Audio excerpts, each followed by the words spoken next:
Chapitre 18. Comment les princes doivent tenir leur parole. Chacun comprend combien il est louable pour un prince d'être fidèle à sa parole et d'agir toujours franchement et sans artifice.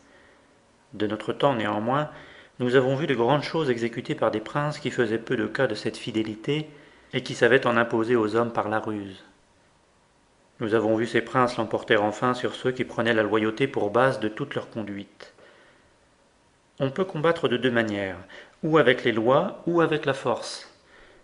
La première est propre à l'homme, la seconde est celle des bêtes. Mais comme souvent celle-là ne suffit point, on est obligé de recourir à l'autre. Il faut donc qu'un prince sache agir à propos et en bête et en homme. C'est ce que les anciens écrivains ont enseigné allégoriquement en racontant qu'Achille et plusieurs autres héros de l'Antiquité avaient été confiés au centaure Chiron pour qu'il les nourrit et les élevât. Par là, en effet, et par cet instituteur moitié homme et moitié bête, ils ont voulu signifier qu'un prince doit avoir en quelque sorte ces deux natures, et que l'une a besoin d'être soutenue par l'autre. Le prince, devant donc agir en bête, tâchera d'être tout à la fois renard et lion, car s'il n'est que lion, il n'apercevra point les pièges, s'il n'est que renard, il ne se défendra point contre les loups. Et il a également besoin d'être renard pour connaître les pièges, et lion pour épouvanter les loups. Ceux qui s'en tiennent tout simplement à être lions sont très malhabiles. Un prince bien avisé ne doit point accomplir sa promesse lorsque cet accomplissement lui serait nuisible, et que les raisons qui l'ont déterminé à promettre n'existent plus. Tel est le précepte à donner. Il ne serait pas bon sans doute si les hommes étaient tous gens de bien, mais comme ils sont méchants, et qu'assurément ils ne vous tiendraient point leur parole, pourquoi devriez-vous tenir la vôtre ? Et d'ailleurs un prince peut-il manquer de raisons légitimes pour colorer l'inexécution de ce qu'il a promis ? À ce propos, on peut citer une infinité d'exemples modernes et alléguer un très grand nombre de traités de paix, d'accords de toute espèce, devenus vains et inutiles par l'infidélité des princes qui les avaient conclus. On peut faire voir que ceux qui ont su le mieux agir en renard sont ceux qui ont le plus prospéré. Mais pour cela, ce qui est absolument nécessaire, c'est de savoir bien déguiser cette nature de renard, et de posséder parfaitement l'art et de simuler et de dissimuler. Les hommes sont si aveuglés et si entraînés par le besoin du moment qu'un trompeur trouve toujours quelqu'un qui se laisse tromper. Parmi les exemples récents, il en est un que je ne veux point passer sous silence. Alexandre VI ne fit jamais que tromper, il ne pensait pas à autre chose, et il en eut toujours l'occasion et le moyen. Il n'y eut jamais d'homme qui affirma une chose avec plus d'assurance, qui appuya sa parole sur plus de serments et qui l'étint avec moins de scrupules. Ces tromperies cependant lui réussirent toujours parce qu'il en connaissait parfaitement l'art.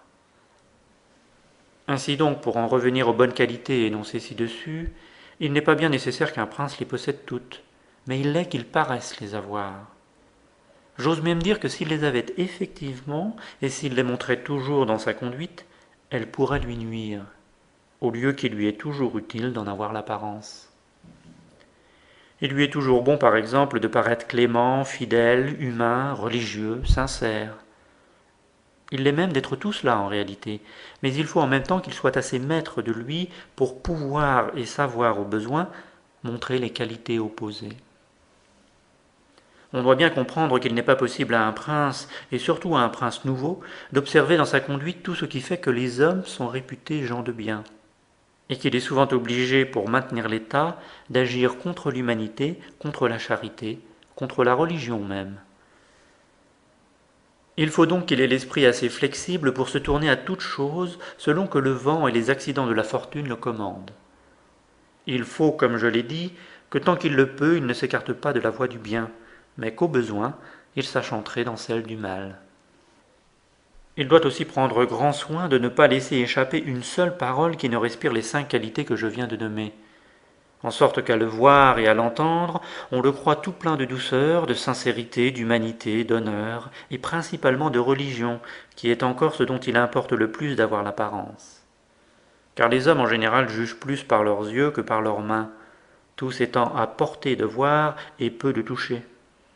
Tout le monde voit ce que vous paraissez, peu connaissent à fond ce que vous êtes. Et ce petit nombre n'osera point s'élever contre l'opinion de la majorité, soutenue encore par la majesté du pouvoir souverain. Au surplus dans les actions des hommes, et surtout des princes qui ne peuvent être scrutés devant un tribunal, ce que l'on considère, c'est le résultat. Que le prince songe donc uniquement à conserver sa vie et son état. S'il y réussit, tous les moyens qu'il aura pris seront jugés honorables et loués par tout le monde. Le vulgaire est toujours séduit par l'apparence et par l'événement, et le vulgaire ne fait-il pas le monde? Le petit nombre n'est écouté que lorsque le plus grand ne sait quel parti prendre, ni sur quoi asseoir son jugement. De notre temps, nous avons vu un prince, qu'il ne convient pas de nommer, qui jamais ne prêcha que paix et bonne foi, mais qui, s'il avait toujours respecté l'une et l'autre, n'aurait pas sans doute conservé ses états et sa réputation.